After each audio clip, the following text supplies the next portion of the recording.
Right, we're going to go through the process of making a harvest sheaf. So what I'm just going to go through first is all the ingredients. So first of all, you need 650 grams of bread flour, and you put that in a bowl. 7 grams or a packet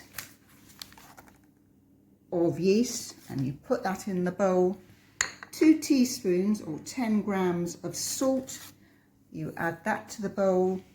5 grams of sugar, and you add that to the bowl.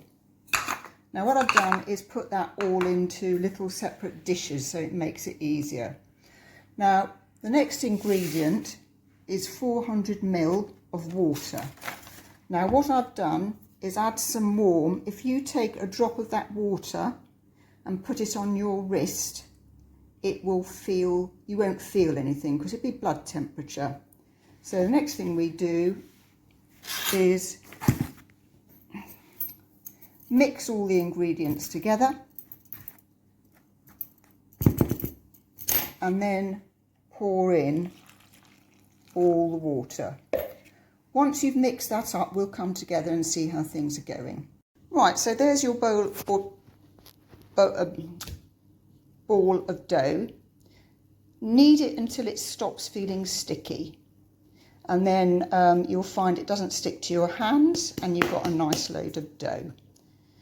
The next step is to cut your dough into 2 pieces, and you want 40% and 60% of your total, which works out 40% 420 grams and 60% 630.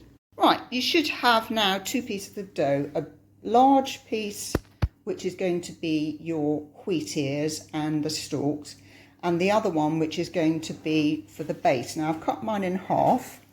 There are 2 ways that you can deal with this. One is you have a tray and you wipe butter around the tray and then put your dough onto it. The butter will stop it sticking.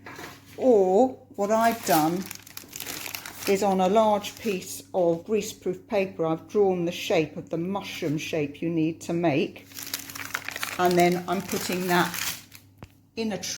Your base should now look like this, and remember, if you've got any uneven edges, your wheat sheaves and your stalks will always cover it. So right, we've got the 2 pieces of dough. One I've done in quite fine strips, and then you roll out and you elongate. What you need to do before you put anything on your dough base is, with a brush or with your fingers, put some water over so that everything sticks. Now I've done my long string of dough. It's long enough to fold in half. Oops. And then put on. All right. And then you just add more and more stalks onto your sheaf.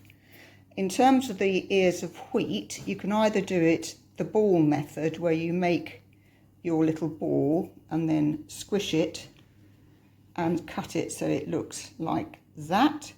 Or you can do a production line, which I've done here with the long strips, and you just cut through and then with a knife just cut the pattern to make the wheat ears.